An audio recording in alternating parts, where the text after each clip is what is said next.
Welcome to episode 12 of the Jedi Temple Archives podcast. There is more knowledge here than anywhere else in the galaxy. Only members of the Jedi Council are allowed access. Guarding the holocrons is one of the most important duties a Jedi can be given. Do you think you're up to the task?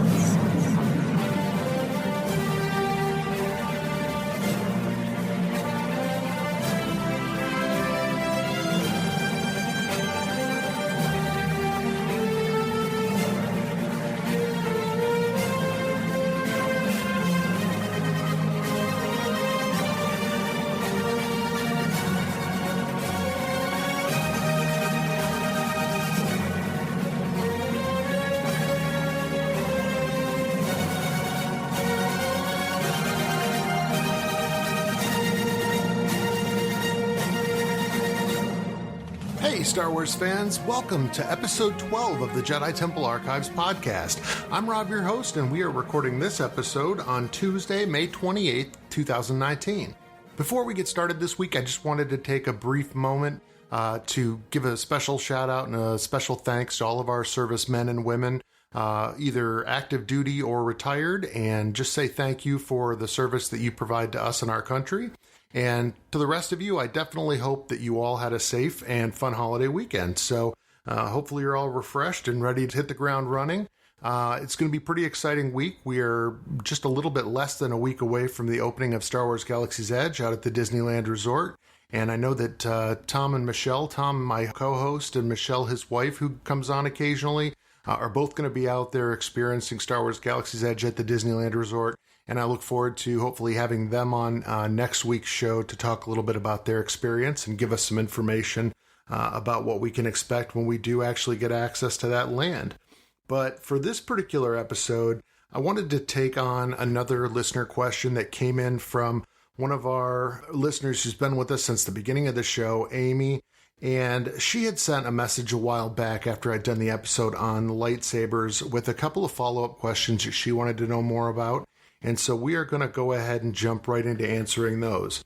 Now, the first question that Amy had was basically asking for more information or explanations on the use of lightsabers in battles, as well as what the training process was.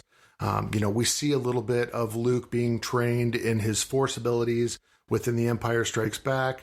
And we see Rey very briefly over the course of The Last Jedi, basically just doing some exercises, but that is not something within the films that has been dealt with in any great degree. And then also just getting a little bit more information on some of the mystical aspects of lightsabers and some of the lightsaber lore, but we'll get into that in just a moment. I did want to start off by talking a little bit about how the Jedi approached lightsaber training for the initiates and the Padawans within the Order, and then kind of how that feeds into their self-exploration of various styles once they actually become Jedi Knights. So, in regards to the Jedi Order, there are 7 main forms of lightsaber combat that are available to be taught to Jedi. Some are taught to everyone, others are restricted to only certain members of the Jedi Order.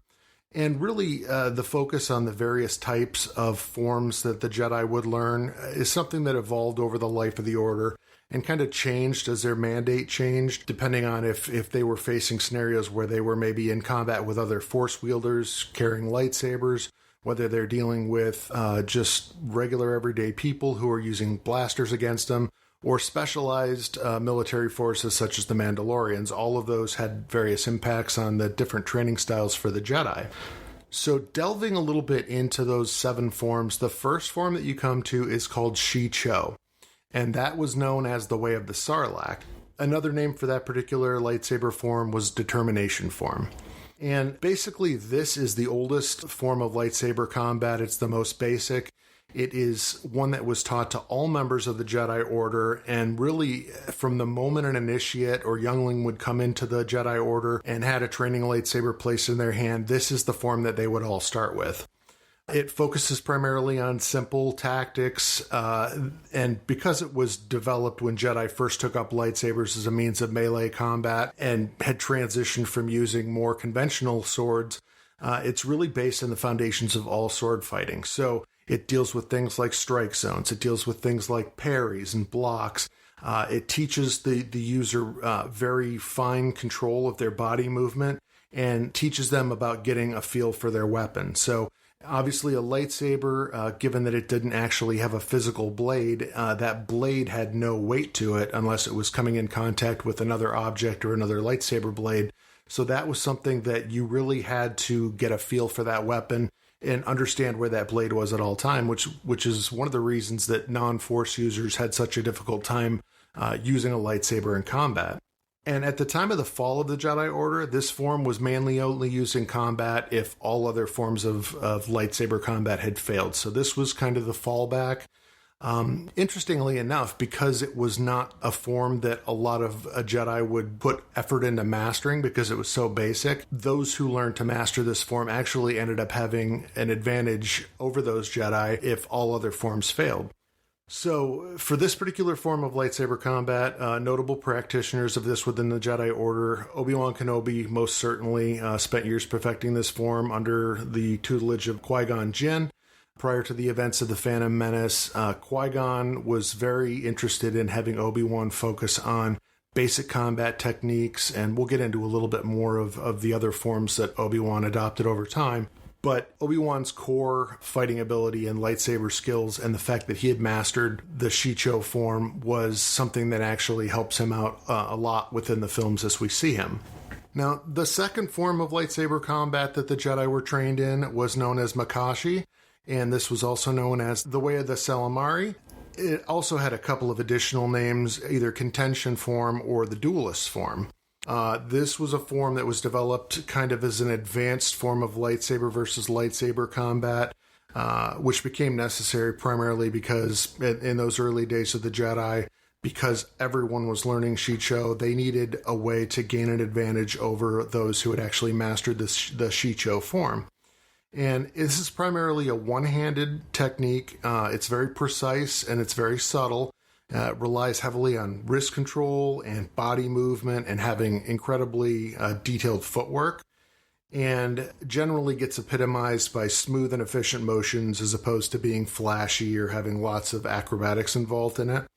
Within the films, this is a form that the most notable practitioner of Makashi was Count Dooku. So when you watch Count Dooku fighting Anakin and Obi-Wan, he's got that one-handed approach. He's got his slightly curved lightsaber, which allows him to really implement those fine-tuned wrist movements. It's truly a duelist stance, and he had a very elegant style of fighting that was very effective, even against Jedi such as Obi-Wan and Anakin, who had at that point taken part in any number of confrontations, and Obi-Wan certainly had very highly skilled abilities with this lightsaber.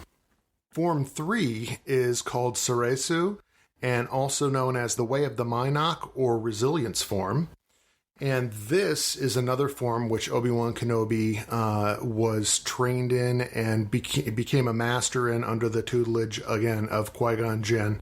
This is primarily a defensive form, and it was developed to protect the Jedi from both ranged and melee attacks. So while the earlier forms are primarily based on opponents, other lightsaber wielders, or people using force pikes or any kind of melee weapon, Soresu was developed after the time where the Jedi believed that they had defeated the Sith were extinct. There wasn't really going to be a focus on lightsaber versus lightsaber combat anymore, but blasters were becoming more and more a regular part of the galaxy, and in their role as peacekeepers, the Jedi were in a position where they needed to be able to defend themselves from those ranged attacks, which were becoming very widespread across the galaxy. So this particular form is epitomized by a Jedi who keeps the blade of the lightsaber close to their body and relies on footwork to stay squared to the opponents that they're facing.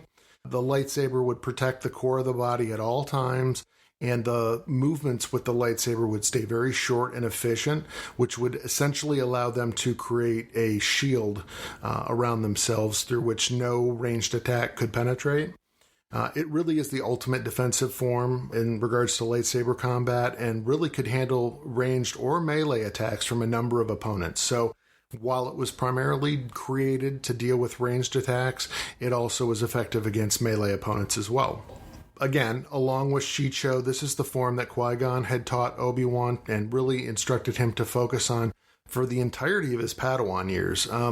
This gets dealt with within a book that had just recently come out called Master and Apprentice, which kind of gives a lot more backstory on Qui-Gon and Obi-Wan and their relationship. And it was based on the fact that Qui-Gon really wanted to instill within Obi-Wan the ability to create this impenetrable defense that nothing could get through because he truly cared about Obi-Wan and wanted him to stay safe. The other thing to note about Ceresu, and I know that there are people out there who think that when Obi-Wan is training Luke on the Millennium Falcon with that training remote, that he is teaching Luke Skywalker techniques that are really more associated with Shicho. But in my mind, in looking at the movements of Luke during that training simulation, he really does embody what we're talking about here with Ceresu. So he is keeping the lightsaber in front of his body, short movements, and basically using that to deflect the blaster bolts from that training remote. That's probably going to be a point of contention with some people out there. I know that there are people who get pretty passionate about their belief about which forms certain Jedi or certain people within the films used. But I would say that my contention there is that Ceresu is probably more appropriate for what Luke was learning there on the Millennium Falcon. Form 4 is called Ataru. It's also known as the Way of the Hawkbat or the Aggression form. And for this particular style of lightsaber combat, it was really designed around high energy tactics, speed, acrobatics, and power, which are really, if you think about it, all things which a Jedi would be able to enhance with their Force abilities. So this form is focusing on teaching total use of one's body to attack. It's the form that most relies on the use of the Force by the particular user to augment those attributes.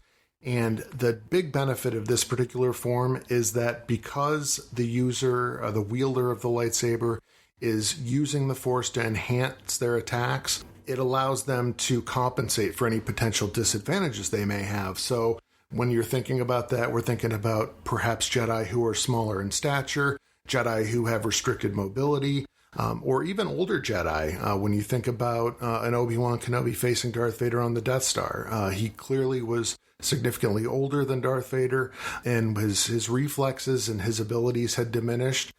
So this would be a type of form that would have been available to Obi-Wan even at that point, in order to offset some of his restrictions based on his age. Within the Star Wars films, this is actually the form that is most seen because when Jedi are in combat within those films, they're typically in an aggressive attacking situation, and that really embodies what Ataru is all about. In regards to when you're thinking about which Jedi probably are the purest embodiment of this, Grandmaster Yoda is certainly a major proponent of the Ataru form. He was a master of it, and he would use those acrobatics and that spinning to compensate for his short stature. So when you think of Ataru, you're thinking of Grandmaster Yoda. Now, the fifth form is actually interesting in that it is broken out into two subforms. So this particular form is comprised of Shen and Gemso, and it's also known as the Way of the Krayt Dragon or Perseverance form. So when you think of a Krayt Dragon, the Krayt Dragon was a dangerous and powerful reptile that was native to Tatooine. When you see Obi-Wan coming to save Luke Skywalker from the Sand People, he actually imitates the call of a Krayt Dragon, which is what scares them off. This particular form is tied very closely to the Skywalkers, and specifically Anakin Skywalker. Anakin would tend to use Form 5 as his base form, and then he would weave in aspects of some of the other forms to enhance his attack and defense, depending on what was important to him at that particular time. Now, the first subform of Form 5 is known as Shen, as I mentioned before, and it really addressed the issue that Ceresu had in that it was so focused on defense that it would prolong battles for an inordinate amount of time. So with Shen, instead of just deflecting blaster fire away from the user, the bolts would actually be deflected right back at the opponent, and that basically resulted instead of a scenario where with Ceresu where you would have to wait for an opening in order to attack, this actually would create the opening that you needed through those deflected attacks. By contrast, Gemso was really a subform that focused mainly on lightsaber dueling, although the goal was really the same. The goal of Gemso was to redirect and counter the opponent's attack, create openings through which then you could attack, And Gemso really was a combination of the Soresu defensive form and then the Makashi offensive form. So you take those two, you merge them together, and that's really what you're looking at with Gemso.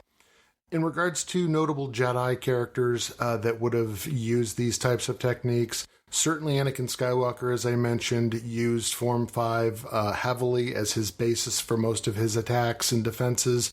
When you think about Darth Vader, when he later became Darth Vader, spoiler alert, Darth Vader was famous for deflecting blaster bolts back into those firing at him. So he clearly maintained that even when he became a Sith Lord.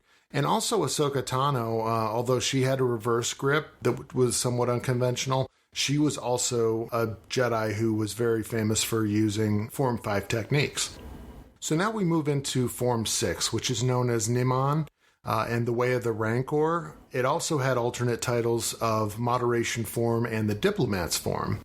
This particular form is very interesting because it is a mixture of all the preceding forms that we've talked about. So while it was intended to boil down the benefits of all those previous forms into a uniform style, this form was actually really an individualized form based on the personality and the mentality of the person implementing it. And in reality, the users of the Niman form would surrender totally to the Force and let it fully guide their actions, which led to it being a form that was incredibly difficult to master because the user would first have needed to master at least 4 of the first 5 forms that we've discussed, and then they had to master that mindset of Niman itself, where they could let themselves basically totally surrender to the Force and let it guide their movements.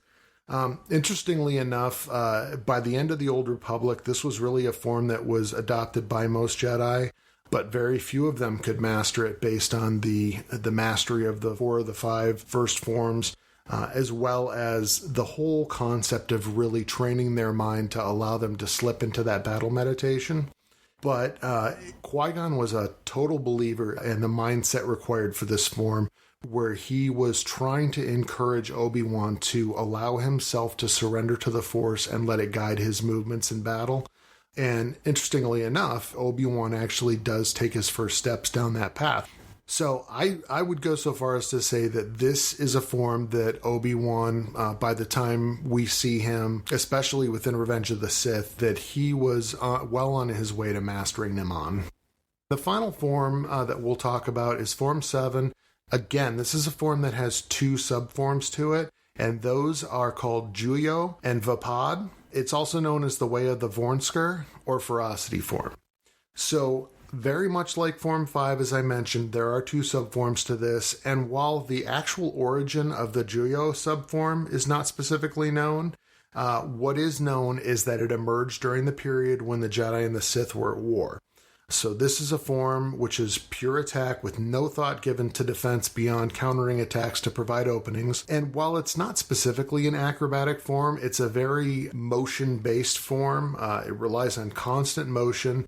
And the strength of it is that the user has to rely on a strong emotion, which generally tends to result in the user basically enjoying the battle, which again was something that Jedi were generally trained not to do. They were supposed to be at peace and not giving in to their emotions. In fact, because of that, the Jedi Order eventually restricted the teaching of Joyo, limiting its study to only the highest-ranking masters, as it really tended to open the unwary to the dangers of the dark side. Again, because of that fact that it was so heavily reliant on emotion. Of course, this also is what made it a perfect form for the Sith to adopt, because their beliefs were that they really should give in to their desire and anger and enjoy the combat. So this was really the de facto form that most Sith would use within the Star Wars universe. Now, unlike Joyo, the origins of Vapad are definitely well known. This was a form that was developed by Mace Windu. And really, as such, it was the newest form of lightsaber combat that was known to and taught by the Jedi. This particular form was named after the Vapad, which was a brown ball-shaped creature with yellow eyes, and it had multiple tentacles. But the Vapad were actually so lightning fast that it was impossible to tell how many tentacles they had unless they were dead, as they were basically a blur to the naked eye. So, in a way very similar to its namesake, the style used incredibly fast and deadly strikes to overwhelm an opponent, and also similar to Naman, this form is more about the specific state of mind that the Jedi would have to have as opposed to a particular fighting style. It really involved intense inner focus on the part of the user. Because the form required that the user channel their own inner darkness into the combat and accept the fury of their opponent and basically channel it back into them, many believed that this was a violation of the Jedi Code, which again preached that there is no emotion, there is peace. However, the truth of this form is that the Jedi really had to learn to control their passion and not surrender to it. The resulting attack would flow from one strike to the next precisely and quickly, and the user's arms would really become a blur. So it was really, in a lot of ways, the perfect counter for the Joyo side of Form 7. So again, when we look at who embodied both of these styles of combat within the films, the notable practitioners of Joyo would be Darth Maul and the Sith, and certainly the most well-known user of the Vapad form would have been Mace Windu. All right, so that really serves to cover all the various forms of combat that were learned by the Jedi. Again, they would focus primarily on Shencho as younglings or as Padawans, although typically when they got to the Padawan phase, the master that adopted them and was tasked with teaching them would tend to try to find the form that was best suited for them based on their approach to things and their size and whatever limitations they may have had. So most Jedi would move on from that pretty quickly once they got into their Padawan phase. But in regards to the initial questions by Amy that kind of drove this discussion, the second part of the question that Amy had sent in, it was really in regards to what lore or mystical qualities there were around the lightsabers, specifically as it relates to the scene in Force Awakens where Rey and Kylo Ren are both trying to pull the Skywalker lightsaber out of the snow and call it to their hand, and it eventually goes to Rey, as well as the Force visions that Rey had when she touched the lightsaber in Maz's cantina on Takodana. Now, in Amy's question, she really draws some comparisons to the wands within the Harry Potter series, and the fact that those wands would actually choose their user, and they would have a particular allegiance to that user. If you were to pick up a wand that was that belonged to another user and attempt to use it yourself, it may work, but it wouldn't work as well as your own. And if there's any mythology around what would happen when you actually defeat a combatant and take on their lightsaber, would that actually then transfer its allegiance to you? Within the world of Star Wars, I mean, there are flavors of that and certain similarities to an extent. So when we talked earlier about lightsabers, we talk about the Jedi going on their particular quest to find their personal Kyber crystal. Yes, the Kyber crystal in a lot of ways would actually call to the Jedi. They would hear its song, I believe is the way it was stated within the Clone Wars. And when they would actually acquire that Kyber crystal, it would attune itself to them through the Force, and it would be more effective for that particular Jedi than it would for another user. Now, in regards to the output of power, etc., I don't know that was necessarily any different. That had more to do with whether the crystal was faceted a certain way. But I would definitely say, especially for Jedi who were using a lightsaber form that required them to draw on the Force to enhance their abilities, because that Kyber crystal was attuned to them, it is reasonable to sit there and say, yes, this lightsaber in the hands of this Jedi is going to be more effective than, say, a lightsaber that was crafted by someone else and has a Kyber crystal that didn't specifically attune itself to them.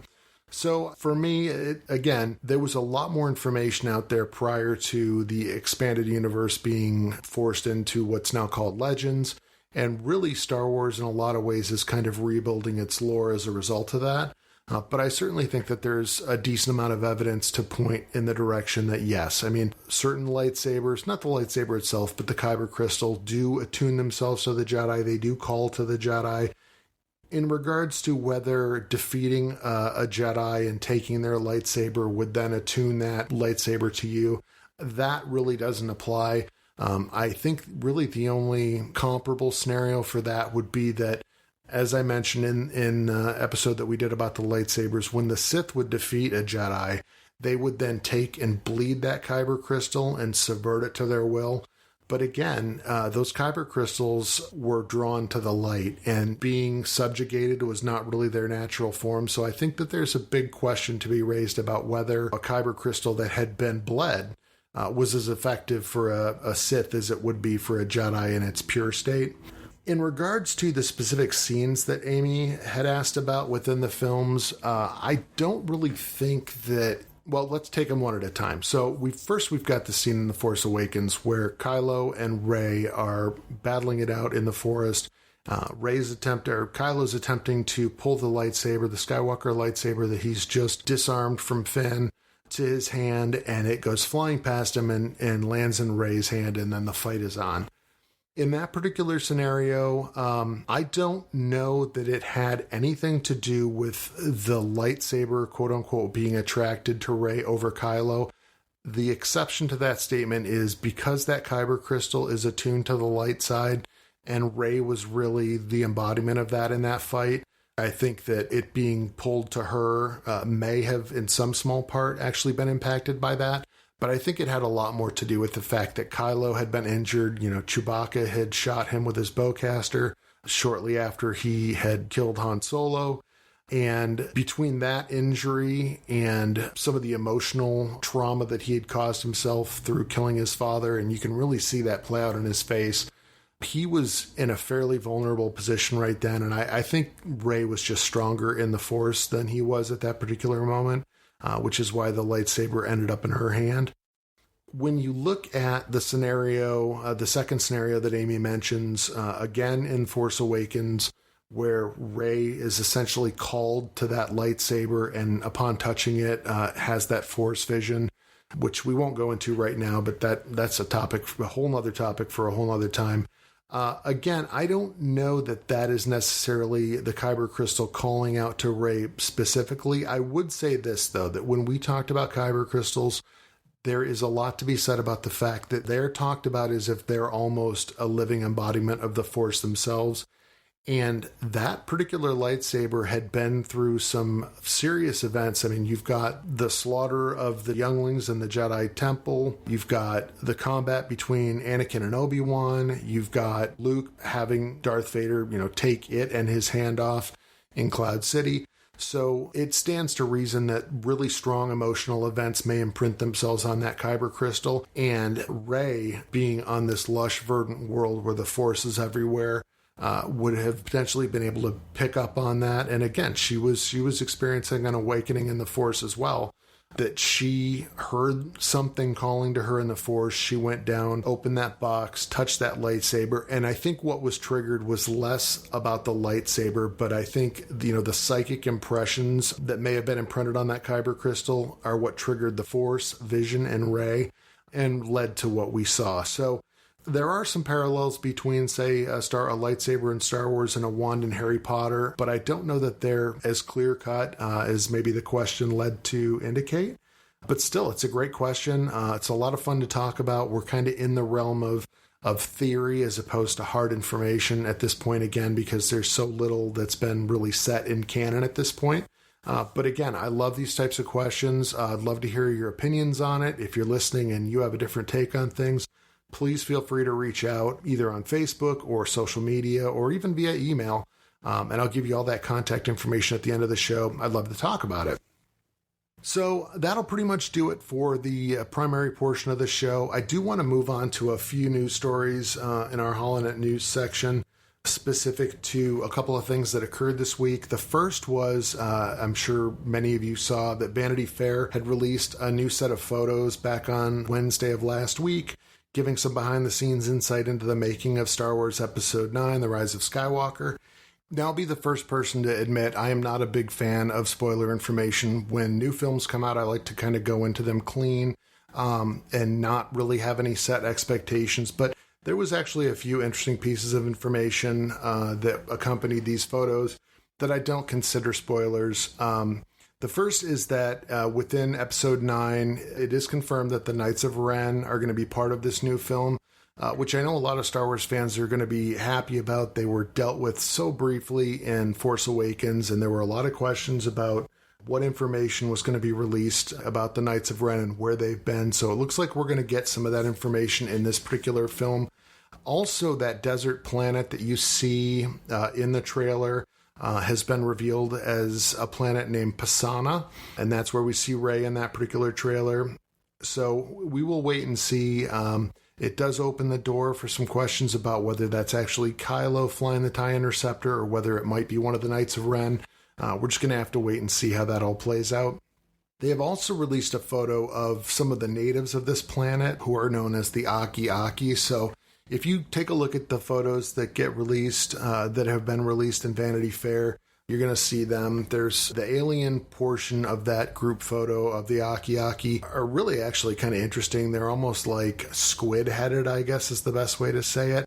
They've kind of got a bulbous section at the top of their head with some eyes and then two tentacles down where their mouth would be. So interesting looking aliens. Star Wars has always been great at releasing new alien species. And it looks like we're going to see more of that in this particular film. Now, the other question that I had in watching that trailer was the snowy planet that is seen in that trailer. That has now been revealed as a planet called Kijimi. So it's also revealed that Kerry Russell, who had been announced as a cast member, but there was really no detail on what role she'd be playing within the film, is going to be playing a masked scoundrel named Zori Bliss. And that she is going to be a denizen of the Thieves' Quarter on this new planet of Kijimi. So I'm looking forward to seeing what they do with that. Again, I've got some theories surrounding that. Spacecraft that we see approaching that planet has a lot of similarities to the ship that dropped Rey off in Force Awakens. So we will see if there's any payout on that, if maybe we're going to get a different backstory on Rey's parentage than what was revealed to her by Kylo Ren, who I think we can all say was probably highly suspect in any information that he revealed in The Last Jedi. Now, the other news story that we've got this week, and unsurprisingly, given how we are again quickly approaching the release or the opening of Star Wars Galaxy's Edge out at the Disneyland Resort, is that there has been some additional information released on some of the offerings within that land. The first of which is that the Droid Depot, which is going to allow guests to customize their own R2 or BB unit droid, those will be offered for $99.99 a piece, with an additional $14 each for personality chips. And those personality chips are really going to be what gives the droid its allegiance to either the First Order or the Resistance, or whether it's going to kind of play the middle of the road there. Also, Savi's Workshop, which from what I've been hearing, the folks that have had early access to this land have been raving about the quality of the lightsabers coming out of Savi's Workshop. They have released more details on that. The first of which is that the base cost to build your lightsaber is $199.99. You're going to get your lightsaber with your kyber crystal in a carrying case for that price. It sounds like there's going to be some additional options for guests to customize those lightsabers a little bit further, but I have not really heard any detail on what those additional customization costs are going to be.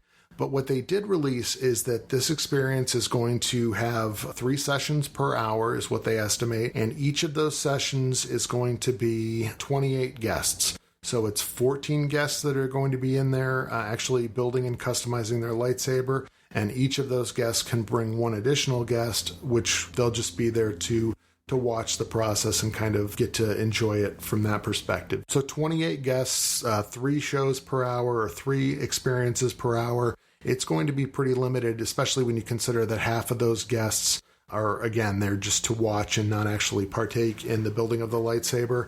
So I'm looking forward to seeing more detail come out about that once the land is fully open and more people have had a chance to get in there. The one thing that has really held true is that the folks that have been in there and have built their lightsaber have been raving about the quality of them, and they seem to be very impressed. So I'm looking forward to seeing that myself. And finally, again, this is tied to Galaxy's Edge out there at the Disneyland Resort, but the Disney Parks blog announced late last week that the dedication ceremony for Star Wars Galaxy's Edge will be taking place today, as this show is actually getting posted on Wednesday, May 29th.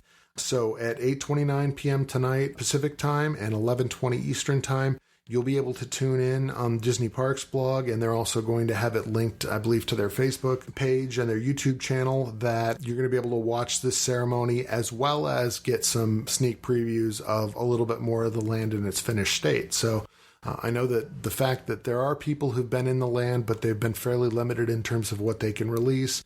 This will actually be, for most of us who are not going to be there on opening day, a great opportunity to really see what it looks like in its finished state. So looking forward to that. Again, if anyone is interested in talking about Star Wars, if you have any questions you'd like to send in for me to address on the show, please go ahead and do that. We can be reached at jtapodcast@gmail.com, and then on Facebook, Twitter, Instagram, and Pinterest at JTA Podcast. I always love to get the feedback. I always love to hear what's on your mind, what questions you've got, and I love taking part in any discussion associated with Star Wars. So please reach out and we will have that conversation. If you enjoyed this episode, please recommend us to a friend. Write a review if you'd be so kind, as that's going to help other listeners find us. And ultimately, we're really here to serve you and try to deliver information that's going to make Star Wars a more enjoyable experience for you and your family. So again, thank you so much for listening. I hope you all had a great holiday weekend, and we look forward to talking with you next week. May the Force be with you.